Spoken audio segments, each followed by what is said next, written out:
امام حسین کو روک لیا گیا، عمر بن سعد نے روک لیا۔ یکم محرم کو امام آئے، 7 محرم تک روکا گیا، 7 محرم کو پانی بند کر دیا۔ جانور پانی پیتے تھے، گھوڑے پیتے تھے، کتے پیتے تھے، لیکن مصطفیٰ کے گھرانے کو پانی پینے کی اجازت 3 دن تک پانی بند رہا۔ 9 محرم کو عمر بن سعد نے اور لوگ بلائے۔ شمر ایک بڑا سخت آدمی تھا، سنگ دل بدبخت، جس نے حضرت علی اصغر کے گلے پر تیر مارا تھا، وہ اور لشکر لے کے آیا۔ رات کو کہنے لگا امام حسین رضی اللہ تعالیٰ عنہ سے کہ بس بڑا ہو گیا، یہ 9-10 محرم کی درمیانی رات، یہاں آپ جنگ کریں گے یا آپ بیعت کریں گے، 2 ہی باتیں۔ امام حسین اندر گئے، سیدہ زینب سے مشورہ کیا، باہر آئے، فرمایا بات وہی ہے جو پہلے دن والی ہے۔ وہ بھائی بچے ساتھ ہو، صحرا کا علاقہ ہو، تپتی ہوئی ریت ہو، اتنے کٹھن اور سخت حالات، چاروں جانب موت ہی موت، دور دور تک اپنوں کا نام و نشان کوئی نہیں، اور اکیلے فیصلہ کرنے والے امام حسین، باقی سارے بچے ہیں یا عورتیں، سارے بڑے اکیلے۔ امام حسین رضی اللہ تعالیٰ عنہ نے فرمایا بھائی بیعت تو میں نہیں کرتا، باقی جو تمہارا پروگرام ہے۔ شمر اور ابن سعد کہنے لگے پھر جنگ کے لیے تیار ہو جائیں۔ کیا انداز ہے امام حسین کا، فرمانے لگے کل جنگ کروں گا، مجھے پتا تو ہے جنگ کا نتیجہ کیا نکلنا ہے، ایک رات مجھے دے دو تاکہ میں کھل کے اپنے رب کی عبادت تو کر لوں۔ حسین نے جانا ہے، مجھے پتا ہے کل رزلٹ 72 اور 22,000 کا کیا، ایک رات مجھے دو، میں مالک سے راز نیاز تو کروں، میں گویا اس سے پوچھوں تو صحیح کہ مالک میرے والد بھی شہید ہیں، بھائی بھی شہید ہیں، نانا کو بھی دکھوں میں دیکھا ہے، تو اب میری باری ہے تو مالک میں حاضر ہوں، مجھے موقع تو دو، اس لیے کہ میرے نانا نے بدر میں بھی ساری رات عبادت کی تھی، صبح مجھے موقع دو۔ اور دنیا کا اصول ہے جب کوئی موقع مانگتا ہے تو دیا جاتا ہے۔ یہ دونوں کہنے لگے کوئی موقع نہیں۔ حر بن یزید پیچھے سے بولا، کہنے لگا نہیں بدتمیزی نہ کرو، حسین کو موقع دو، تمہیں دینا پڑے گا۔ موقع دیا۔ حر بن یزید نے پھر منت کی، کہا حضور آپ مہربانی کریں مان جائیں۔ فرمایا ماننے والا کھاتا کوئی نہیں۔ فرمایا ماننے والا کھاتا، بولیے ماننے والا کھاتا، یہ بڑا مشکل کام ہے بھائی۔ ضمیر کا سودا اب تو عام ہو گیا، بازار لگتے ہیں، ریٹ لگتے ہیں، اپنی اپنی چاہتوں پہ لوگوں نے اپنے اپنے انداز سجائے ہوئے، کوئی آدمی بس اچھے طریقے سے نام لے لے تو بس ہم اس کے پیچھے چل جاتے ہیں، اب تو عام ہو گیا یہ معاملہ۔ امام حسین نے فرمایا ہو ہی نہیں سکتا، ممکن ہی نہیں ہے۔ ساری رات عبادت میں گزری، ریاضت میں گزری، تہجد کا وقت ہوا تو گھر والوں کو بلایا، فرمایا دیکھنا تمہاری سی کی آواز نہ باہر آئے، خبردار سی کی آواز نہ آئے۔ اور امام زین العابدین سے فرمایا تو بیمار ہے، تو جہاد نہیں کرے گا، لیکن خیال رکھنا پیچھے، اور بڑی قیمتی بات بتا رہا ہوں، ہماری بیویاں کسی کے گھر میت ہو جائے تو 4 دن بخار نہیں اترتا۔ امام علی مقام نے سیدہ زینب سے فرمایا تو بڑی ہے، میری بہن ہے، پیچھے سارے بچے ہیں، جوان ہیں، ان کے حوصلے تیری ذمہ داری ہیں۔ صبح جنگ کا طبل بجنے لگا، فجر کی نماز پڑھی، سورج چڑھا، 10 محرم کا دن، جمعے کا وقت، جناب سیدنا امام حسین رضی اللہ تعالیٰ عنہ نے ریت پر سجدے کیے، لمبے سجدے، لمبی نماز، سورۃ الشمس کی آیات دوسری رکعت میں پڑھی تو سارا کربلا گونجنے لگا۔ کیا انداز تکلم تھا امام علی مقام کا۔ نماز مکمل ہوئی تو حر بن یزید، عمر بن سعد اور شمر سے کہنے لگے واقعی حسین سے لڑو گے؟ پتہ نہیں کون ہے؟ قل لا اسألکم علیہ اجرا، تم نے نہیں پڑھا؟ الا المودۃ فی القربى، تمہاری آنکھیں بند ہیں، الحسن والحسین سید شباب اہل جنہ، تمہیں نہیں پتا؟ کہنے لگا چپ کر، حکومت نظر آ رہی ہے۔ حر بن یزید کہنے لگے پھر میرا بھی فیصلہ سنو، مجھے حکومت نہیں چاہیے، مجھے جنت چاہیے، حکومت نہیں چاہیے۔ امام حسین کی پہلی فتح دیکھیں، حر بن یزید ایڑی لگا کے نا یزید کے لشکر سے نکل کے امام حسین کے لشکر میں شامل ہو گیا، اور پہلا شخص جس نے امام حسین کو روکا، امام حسین کے نام پر پہلا سر بھی اسی شخص نے کٹایا ہے۔ لیکن یزید کی قبر پہ لعنت بھی کوئی نہیں برساتا، اس کا محل تھا بہت بڑا، لیکن جب لوگ کربلا میں امام حسین کو سلام کرنے جاتے ہیں تو قدموں میں حر بن یزید کا مزار بھی بنا ہوا، اس کو بھی سلامی دی جاتی ہے۔ اور اب ہم اکیلا حر بن یزید نہیں کہتے، ہم کہتے ہیں حر بن یزید رضی اللہ تعالیٰ۔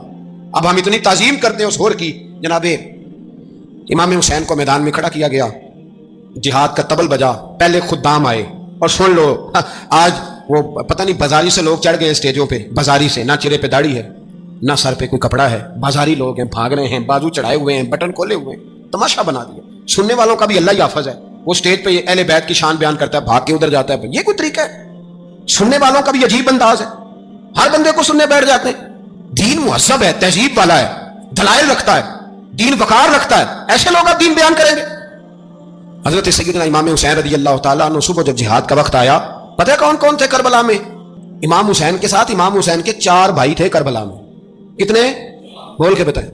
حضرت علی کے 4 بیٹے، عباس بن علی، جن کو حضرت عباس کہا جاتا ہے نا، علمدار، یہ حضرت علی کی دوسری زوجہ میں سے عباس بن علی بھی تھے، اور ابو بکر بن علی بھی تھے، عمر بن علی بھی تھے، عثمان بن، یہ حضرت علی کے بچوں کے نام ہیں، یہ آپ کے شہزادے امام حسین کے ساتھ شہید ہوئے۔ ان کا نام صرف اس لیے نہیں لیا جاتا کہ ان کا نام خلفائے ثلاثہ کے نام پہ، حضرت علی نے اپنے یاروں کے نام پہ رکھا ہے تو تم نے کربلا کے میدان سے خارج کر دیا۔ یہ تینوں شہزادے حضرت جناب سیدنا امام حسین کے ساتھ تھے، یہ بھی شہید ہوئے۔ حضرت جناب زینب امام حسین کی سگی بہن ہے، ان کے دو بچے تھے اون و محمد۔ جب امام حسین میدان میں جانے لگے تو جناب زینب بچوں سے کہنے لگی نہ، پہلے بھائی نہیں جائے گا، پہلے بھانجے جائیں گے۔ دو بچے شہید ہوئے۔ حضرت قاسم بن حسن امام حسن کے بیٹے تھے، وہ جب میدان میں جانے لگے تو امام حسین نے کہا نہیں بھائی تو نہیں جائے گا، تو میرے بھائی کی نشانی ہے، میں جاؤں گا۔ تو حضرت قاسم بن حسن نے ایک تعویذ کھول کے دیا کہ ابا جی میرے والد نے کہا تھا جب بڑی مشکل آ جائے تو تعویذ کھول کے دیکھنا، تو آج بڑی مشکل آئی ہے تو میں نے تعویذ کھولا ہے، تو یہ دیکھیں کیا لکھا ہے، یہ تو رکا ہے، تعویذ ہے ہی نہیں۔ جب کھول کے دیکھا تو اس پہ لکھا تھا قاسم اگر حسین پہ کوئی کڑا وقت آ جائے تو بیٹا کے آگے آگے رہنا، اگر کڑا وقت میرے بھائی پہ کبھی آ جائے نا، دیکھنا اس کے آگے آگے چلنا، اسے حسن کی کمی نہ محسوس ہو، پائیاں جہاں ساکھ نہیں کوئی جے وچ خار نہ ہوئے۔ سیدنا امام حسین پہلی دفعہ کربلا میں اس وقت روئے جب یہ رکا، آپ نے دیکھا تو فرمایا ٹھیک ہے، اگر حسن کی یہ وصیت ہے تو میں نے زندگی میں اگر ان کی ہر بات مانی ہے اب بھی مانوں گا، تمہیں اجازت ہے۔ جناب قاسم بن حسن 16 سال کا جوان جب میدان میں نکلے تو ہائے ہائے پتہ نہیں کہاں سے آ گئی ہے۔ امام قاسم بن حسن جب میدان میں نکلے تو تبری سے لے کر علامہ ابو الحسنات صاحب سب کو پڑھ کے تو دیکھو، 3 دن کی پیاس ہے، شدید آزمائش ہے، دکھ ہے، تکلیفیں ہیں، پھر بھی پہلی دفعہ جب میدان میں گئے ہیں واپس آئے ہیں 19 لوگوں کو قتل کر کے واپس آئے ہیں، 19 لوگوں کو ایک بار میں حضرت ایسے ہی تماشا بنا دیا ہے۔ مظلوم تھے وہ تو رو رہے تھے، ہر مقرر یہ کہہ رہا ہے کہ وہ تو بار بار کہ ابا پانی مل جائے، پانی آ جائے، ترس گئے۔ خدا کا خوف کرو، یہ دلیر لوگ تھے، ان کی باتیں آج بھی پڑھ کے دلیری پیدا ہوتی ہے، دلیری پیدا ہوتی ہے، دلیری۔ سناؤ قصہ خیبر کو، تمامی اپنے بچوں کو علی کی داستان سن کے دلوں سے ڈر نکلتا ہے، علی کی داستان سن کے دلوں سے، یہ جو بچے ڈر رہے ہیں نا وہ چمگادڑ آ گئی، کاکروچ آ گیا، یہ خوف نکل جائے گا اگر حضرت قاسم بن حسن کی بات سنیں گے۔ درجنوں لوگ آپ نے قتل کیے، ایک دفعہ آئے کہا چاچا یزید کا لشکر تو بڑا ہی بزدل ہے، اگر چند قطرے پانی میرے حلق سے گزرے تو میں سارے کاٹ کے لے آؤں گا آپ کے پاس، چند قطرے۔ لیکن تھوڑی دیر گزری، عمر بن سعد کہنے لگا اکیلے اکیلے جاؤ گے تو علی کا پوتا ہے، یہ سب کو مار دے گا، اکٹھے جاؤ۔ چاروں جانب سے تیر برسے، ایک تیر لگا آ کے گردن کے پیچھے، بس جناب سیدنا قاسم بن حسن گھوڑے سے نیچے گرے تو جناب زینب حوصلہ کر کے آنسو سمیٹ کے کہنے لگی میں دیکھ رہی ہوں پردے کے پیچھے سے حسین میرے بھائی کا بیٹا گر گیا ہے، جا اسے اٹھا کے لا۔ حضرت امام حسین ان کو اٹھا کے لائے تو امام حسین نے سینے سے لگایا ہوا تھا تو ان کے پیر، ان کا قد لگتا تھا امام حسین سے زیادہ، اٹھا کے لایا، لٹا دیا گیا۔ امام حسین کے اپنے بڑے بیٹے میدان میں نکلنے کو، علی اکبر نام ہے، جب جن لوگوں نے حضور کو نہیں دیکھا تھا وہ جب کہتے نا ہم نے نبی پاک کا دیدار نہیں کیا تو بتاؤ کس طرح کے تھے، تو بتایا جاتا تھا کہ جناب علی اکبر کا دیدار کرو، ہم شبیہ مصطفیٰ۔ اور جب وہ گلیوں میں نکلتے تھے تو عورتیں چھتوں پہ چڑھ جاتی تھیں۔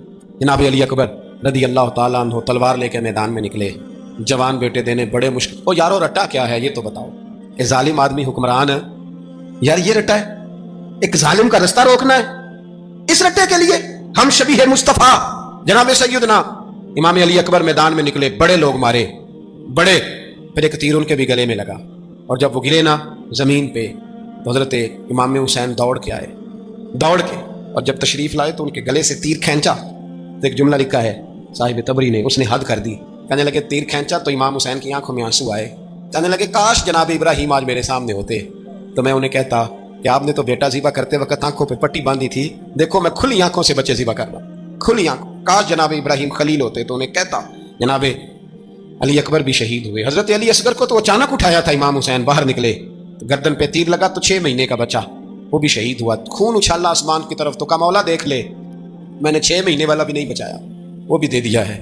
پھر حضرت عباس کو بیٹیوں نے کہا کہ اب نہ، کچھ کہتے ہیں پہلے شہید ہوئے، کچھ نے لکھا بعد میں، اب ہم سے پانی کے بغیر نہیں رہا جاتا، تو جناب عباس پانی کا مشکیزہ لے کے نکلے، باہر نکلے، ایک ہاتھ کٹا، دوسرے پہ مشکیزہ وہ بھی کٹا۔ دیکھ لو میں پس منظر پہ ہوں ابھی تک، میں بتا رہا ہوں کہ جہاد کس کے خلاف تھا؟ ظالم حکمران کے خلاف، ظالم کافر کے خلاف نہیں، مشرک کے خلاف نہیں۔ حضرت امام حسین رضی اللہ تعالیٰ عنہ نے ہر جگہ ایک ہی بات کی کہ یزید شرابی ہے تو بچے کٹوا دوں گا، شرابی کو ووٹ، یہ ایک نہیں، ہر کتاب میں یہ لکھا، ہر کتاب میں، اور ہر مسلک کی کتاب۔ یزید چونکہ مجرے دیکھتا ہے، رنڈیوں کا ناچ دیکھتا ہے، بچے کٹوا دوں گا، اس کے ہاتھ میں ہاتھ۔ امام حسین نے فرمایا چونکہ اللہ کی حدوں کو توڑتا ہے، حقوق اللہ پامال کرتا ہے، حدود اللہ، بچے کٹوا دوں گا لیکن اس کے ہاتھ میں ہاتھ۔ سارا دن خود مجرا دیکھنا اور 10 محرم کو 2 دیگیں پکا کے حسینی بن جانا، سارا سال خود گند مند کرنا، شرابیوں کے ساتھ رہنا، اور 10 محرم کو 2 آنسو بہا کے یاد رکھنا۔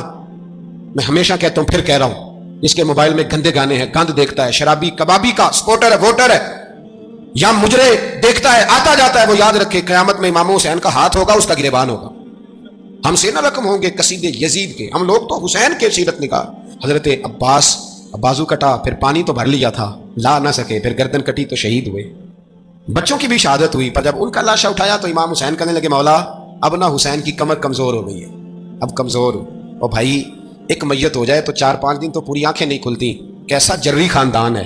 تھوڑی دیر گزری تو امام علی مقام نے پٹکا باندھا، سر پہ دستار باندھی، مولا علی کی تلوار پکڑی، نبی پاک کا امامہ باندھا اور گھوڑے پہ سوار ہوئے تو کہنے لگے زینب گھر تیرے حوالے اور میں اللہ کے حوالے، گھر تیرے حوالے اور میں۔ اور پھر امام حسین نکلے، امام علی مقام نکلے۔ راوی کہتے ہیں کہ یہ جلوہ پہلے بھی بڑے سونے تھے، پر آج جو رنگ دیکھا وہ کبھی نہیں دیکھا۔ کیا انداز تھا، جدھر جاتے نعرہ لگاتے تو حد ہو جاتا۔ اتنے لوگ امام حسین نے کاٹے، اتنے کاٹے، پھر واپس پلٹ کے آئے اور کہنے لگے زینب ذرا پردے کے پیچھے سے دیکھ تو صحیح میری بہن، ان بزدلوں کو جرت ہی نہیں ہو رہی حسین کے مقابلے میں آنے۔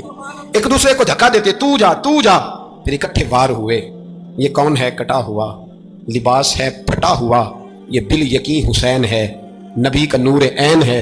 پھر چاروں جانب سے تیر برسے تو امام علی مقام چونکہ نماز کا وقت ہو گیا تھا، اترے گھوڑے سے، خون بہ رہا تھا، گرم ترین ریت سے تیمم کیا، سر سجدے میں رکھا، اور جب شمر آپ کی گردن کاٹنے لگا تو کہنے لگے ٹھہر جا ذرا رب سے ایک بات کر لینے دے۔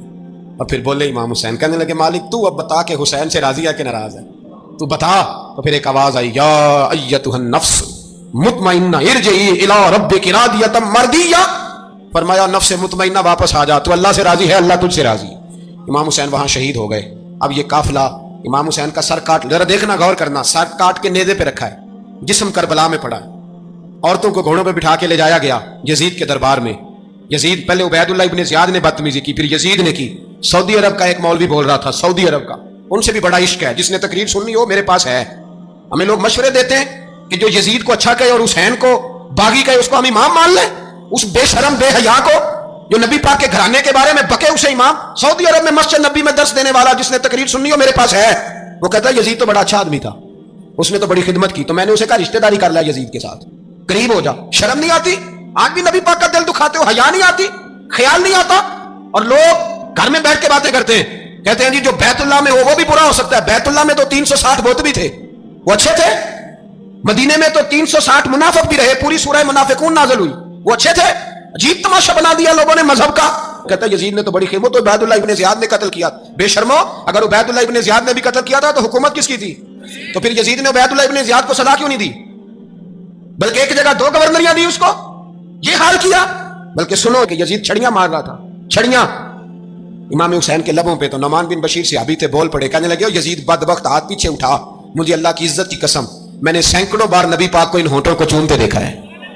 حضرت جناب زینب عورتوں کے مجمع میں پیچھے ہو کے بیٹھی ہیں، یزید کے پاس جب پہنچا لشکر تو یزید کہنے لگا دیکھو اللہ نے مجھے عزت دی اور میرے مخالفوں کا کیا حال ہوا۔ تو بی بی زینب بول پڑی، اتنے صدمے سہے پر آواز توانا ہے، جاندار ہے، جاندار، ہمارا کسی بندے سے جائیداد کا رٹا نہیں، ہم تو چاہتے ہیں امت اکٹھی ہو جائے، لیکن جو بندہ نبی پاک کی ماں کو دوزخی کہے، حضور کے باپ کو جہنمی کہے، یزید کو امیر المومنین کہے، اس کے ساتھ اتفاق رائے کر لیا جائے، یہ مذہب ہماری سمجھ میں نہیں آتا، بالکل نہیں آتا، قطعاً نہیں ہماری سمجھ میں آتا۔ کیسے اتحاد کر لیا جائے؟ یہاں تو میرے بھائی جو ہمارے ابا کا مخالف ہو اس سے اتحاد نہیں ہوتا، اور جو نبی پاک کے والد کو دوزخی کہے اس سے اتحاد ہو جائے۔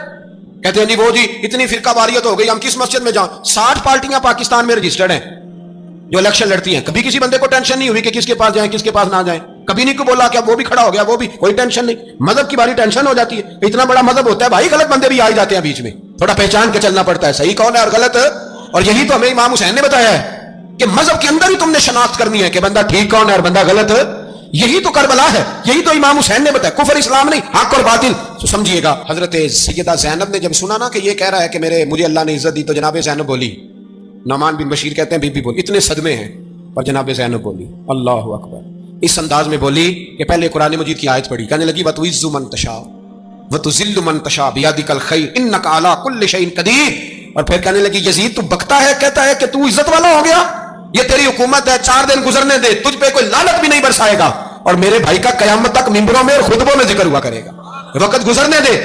جب جناب بی بی زینب بول رہی تھی تو حضور کے ایک نابینا صحابی پاس بیٹھے تھے، جناب نعمان بن بشیر کا ہاتھ ہلایا، ہلا کے کہنے لگے کیا علی آ گئے؟ تو علی کی آواز لگتی ہے، جبریل امی بول رہے ہوں جیسے حکمت کے گوہر رول رہے ہوں جیسے، دربار دمشق میں بی بی زینب کا خطاب منبر پہ علی بول رہے ہوں جیسے۔ میرے بھائی بس کربلا والا قافلہ تو مدینے پہنچ گیا، 3 سال یزید نے حکومت کی، شرابیں عام ہو گئی، مکے پہ حملہ ہوا، خانہ کعبہ کا غلاف جلا، مدینے پہ اس نے حملہ کیا، 3 دن مسجد نبوی میں اس نے گھوڑے باندھے، مسجد نبوی میں صحابہ کو نکال کے اپنا اس نے امام مقرر کیا، لیکن پھر امت نے اسے قبول نہ کیا، پھر وہ رسوا ہوا اور آج تک وہ رسوا ہے۔ لیکن امام حسین کا نام کل بھی زندہ تھا اور آج بھی۔ درس یہ ہے، درس یہ ہے، پیغام یہ ہے، پیغام یہ ہے، یاد رکھو موت تیزی سے آ رہی ہے، ہمارے ساتھ والے دائیں بائیں والے سب چلے گئے، اسی طرح نمبر لگے گا، ایک دن اعلان ہوگا۔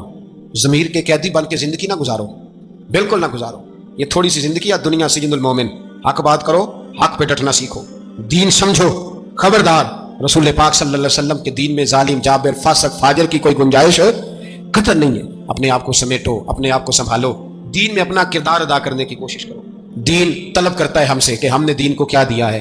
امام حسین نے سارا گھرانہ دین کے لیے دے دیا، ہمارا جو بچہ کسی کام کا نہیں رہتا اسے مدرسے داخل کراتے۔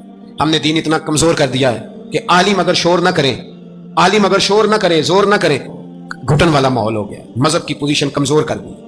اب جہاں تک اس بات کا تعلق ہے جی فرقے ہو گئے، تو میرے بھائی یہ کوئی اتنی خطرناک بات ہے، یہ کوئی اتنا مشکل معاملہ نہیں ہے، یہ تو امام حسین نے بتا دیا تھا کہ یزید کے طور پر ایک غلط فرقہ کھڑا ہو گیا ہے، لہذا اس کا مقابلہ کرنا ہے، اس میں کوئی بری بات ہے؟ لیکن ایک سبق ہے بزرگوں کا کہ اگر سچی بات بھی نہیں کرنی تو پھر اس ممبر کا حق ادا نہیں ہوتا۔ جو سچ بولے وہ حسینی ہے، جو ظالم کے سامنے کھڑا ہو جائے وہ حسینی ہے، جو مصلحت کوش ہو، جو کہ ٹائم نہیں، گراؤنڈ ریالٹی نہیں، حالات نہیں، طبیعت نہیں، موقع نہیں، تو ابھی امام حسین کے پیغام کو نہیں سمجھا۔ میں بہت سارے بزرگوں کا نام اس لیے نہیں لیتا کہ لوگ ایسے نہ کہیں کہ کسی کا نام کیش کرایا جا رہا ہے، لیکن میں نے سارے مناقب پڑھے ہیں، میری لائبریری میں کتابیں ہیں، میں پڑھتا رہتا ہوں، میں سفر میں بھی ساتھ رکھتا ہوں۔ لیکن حضرت شیخ عبدالصبور بیگ منشور ہزاروی کا شعر امام علی مقام کے مقابلے میں اس طرح کا ہے کہ مجھے سارے شاعروں سے زیادہ وزنی محسوس ہوتا ہے۔ انہوں نے کہا تھا اس شاہ مشرقین کی، اس نور عین کی مطلوب ہے جہاں کو قیادت حسین کی۔ دیکھیے ذرا حسن، اور ہر سو یزیدیوں کا زمانے میں زور ہے، ایک دو جگہ پہ نہیں، ہر سو یزیدیوں کا زمانے میں زور ہے۔ منشور آج پھر ہے ضرورت حسین کی، آج پھر ہے ضرورت ہے، آج لوگ حسینی بنے، امام حسین کے نقش قدم پر۔ وہ کہتے ہیں زور ہو گیا یزیدیوں کا، یہ ہمارے بزرگ ہمیں بتا گئے۔ مسجد کی طرف توجہ کرو، اپنے بچوں کی نگہبانی کرو۔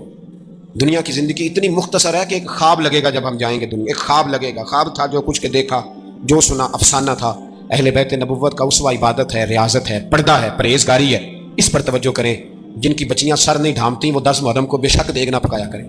جو لوگ قرآن شریف پڑھنے کے عادی نہیں وہ بے شک امام علی مقام کا ذکر نہ کریں، اس لیے کہ امام حسین نے سر سجدے میں کٹایا ہے اور تلاوت نیزے کی نوک پہ بھی جاری رکھی ہے۔ دین کے ساتھ اپنے آپ کو جوڑو، دیندار بنو، رسول اللہ کی غلامی اختیار کرو، ورنہ یہ زندگی کچھ ایسا وقت بھی لاتی ہے کہ جب زندگی بوجھ بن جاتی ہے۔ کچھ لوگ صحابہ کے بارے میں کمزور جملے بولتے ہیں، غلط باتیں کرتے ہیں، کچھ اہل بیت نبوت کے بارے میں غلط باتیں کرتے ہیں۔ یہ صرف سنی ہے جو حق چار یار کا نعرہ بھی کھول کے لگاتا ہے، اور یہ نعرہ حیدری یا علی بھی کھول کے لگاتا ہے۔ یہ اللہ نے صرف ہمیں مقام، وہ الگ بات ہے کہ ہم لوگ سننے کو تیار نہیں، سمجھنے کو تیار نہیں کہ اللہ نے ہمیں مرتبہ کتنا عطا فرمایا ہے۔ یہ صرف ہماری امام حسین کی شہادت کا کچھ تھوڑا سا پس منظر۔ شہادت ہمارے ہاں بیان ہوتی ہے اس انداز میں کہ لگتا ہے کہ کسی مظلوم بندے کو کسی نے پکڑا ہوا تھا تو وہ سارے اسے مار رہے تھے اور وہ منتیں کر رہا تھا کہ مجھے نہ مارو۔ اتنی ہائے ہائے کی جاتی ہے کہ محسوس ہوتا ہے کہ امام علی مقام بڑے پریشان تھے کہ کسی طریقے سے، اور ان کا خاندان بڑا تکلیف میں تھا کہ جلدی کہیں کربلا سے نکل جائیں۔ حالانکہ اس دھرتی پہ، اس کائنات پہ صبر، شجاعت، استقامت اور حوصلہ جس سے کائنات سیکھے گی وہ صرف امام حسین ہی ہے۔ اتنے بڑے صابر آدمی کے بارے میں اس طرح کا رویہ اختیار کرنا کہ وہ تو گویا اس طرح کر رہے تھے کہ بس کسی طریقے سے میری معذرت، تو یہ امام حسین کی مظلومیت سنا کے لوگوں کو اس طرح کا کر دیا جاتا ہے، یہ انداز بتایا جاتا ہے کہ شاید واقعہ کربلا رونے دھونے کا نام ہے، حالانکہ بات یہ نہیں ہے۔ تو یہاں کمزوری دکھائی جاتی ہے، ہمارے بچے سمجھنے لگے ہیں کہ یہ شاید کوئی ایسی داستان ہے، اور اس طرح کا ماحول ٹی وی پہ میں دیکھ رہا تھا، اس طرح کا ماحول بنایا جاتا ہے جیسے کوئی خوف ہے، یعنی واقعہ کربلا کوئی ایسا واقعہ جسے دیکھ کے خوف طاری ہو جائے، بچے راتوں کو ڈرے، وہ اکیلے درخت دکھائے جا رہے ہیں اور تیر دکھائے جا رہے ہیں۔ وہ یار کیا قوم کی تربیت کر رہے ہیں؟ واقعہ کربلا حوصلے کا نام ہے، دلیری کا نام ہے۔ سنیں بات اصل میں کیا تھی، بڑے ٹھنڈے دماغ سے میری بات کو سمجھیے گا۔ حضرت مولا علی شیر خدا کے بعد مسلمانوں کے متفقہ امیر بنے تھے حضرت امیر معاویہ۔ انہیں امیر کس نے بنایا تھا؟ امام حسن نے، حضرت علی کے بڑے صاحبزادے۔ حضرت امام حسن نے ان سے صلح کی، انہیں خلافت دی، اور صحیح بخاری میں نبی پاک نے فرمایا تھا میرا بیٹا حسن سردار ہے، جب مسلمانوں کی جماعتوں میں لہو بہ جائے گا تو حسن ان کی صلح کرا دے گا.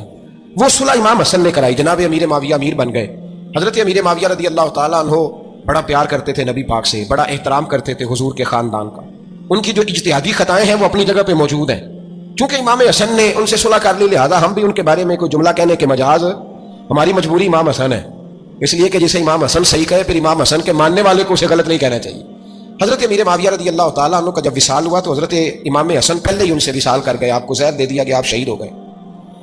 امام حسین موجود تھے. تو یزید کے بارے میں لوگوں نے کہا جناب امیر معاویہ سے کہ یہ ٹھیک ہے, مناسب ہے, اور بہادر ہے, دلیر ہے. وہ جو ہوتے ہیں نا خوشامدی ٹولہ, ہمارے ملک میں جو اچھی خوشامد کرے اسے اچھی وزارت ملتی ہے, اچھی وزارت اسے دیتے ہیں. جو ذرا صحیح بدتمیز بھی ہو اور صحیح وکالت کرنے والا اسے وزارت صحیح دیتے ہیں. تو حضرت امیر معاویہ کے گرد بھی کچھ ایسے لوگ تھے, انہوں نے آپ سے کہا کہ یزید کو نامزد کر دیں. تو آپ نے یزید کو بلایا, حوالہ مجھ سے دیکھ لیجئے گا, بلا کے فرمایا کہ 3 بندوں کے سامنے اپنی خلافت پیش کرنا, اگر وہ تجھے مان جائیں تو امیر بن جانا, نہ مانے تو چپ کر کے گھر بیٹھ جانا. وہ 3 بندے کون ہیں؟ جناب عبداللہ بن عباس, حضرت عبداللہ بن زبیر اور امام حسین رضی اللہ تعالیٰ عنہ. یہ وصیت فرمائی جناب امیر معاویہ. ہوا یہ کہ یزید جب امیر بنا نا, 2-3 چیزیں ہوتی ہیں جب کسی بندے کو قابو کرنا ہوتا ہے, 2-3-4-5 چیزیں ایسی ہوتی ہیں جس سے بندہ قابو آتا ہے. تو اس نے بھی فوری طور پہ, یزید نے دیکھا میرے لیے مسئلہ کیا بن سکتا ہے. ولید بن عتبہ اس وقت مدینے کا گورنر تھا. یزید نے اس کو خط لکھا کہ امیر عرب کا رواج آج بھی ہے کہ جب تک نئے خلیفہ کی بیعت نہیں ہو جاتی پرانے کے انتقال کی خبر ہی نہیں دیتے, اس کو رکھے رکھتے ہیں. یہ ان کا طریقہ ہے. وہ کہتے ہیں کہ ولی عہد اچھی طرح قبضہ کر لے پھر بتائیں گے. حضرت امیر معاویہ کا وصال ہو گیا, بتایا نہیں. یزید نے اب کیا کیا, کیونکہ بڑا چلاک آدمی تھا, بڑا شاطر تھا, بڑا تیز تھا, بڑا عجیب اس کا مزاج تھا.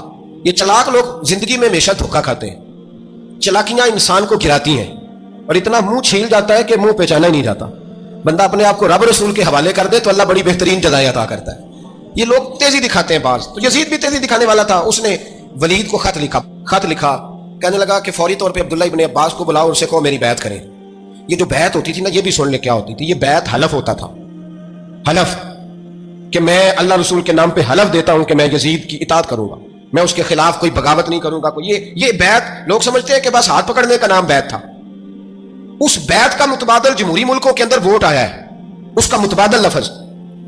تو کہا بیعت کریں. حضرت عبداللہ ابن عباس کو بھی بلاؤ, عبداللہ بن زبیر کو بھی بلاؤ, امام حسین کو بھی بلاؤ. امام حسین آدھی رات کے وقت بیٹھے تھے مسجد نبوی میں, چونکہ 5 نمازوں کی آپ امامت کرتے تھے. انہوں اللہ خیر کرے, جڑا نماز پڑھائے ہو مولوی, جڑا ٹل پائے ہو پیر, جڑا مہینہ نہ نائے چھوٹا پیر, تو جڑا 6 مہینے نہ نائے ہو بڑا پیر.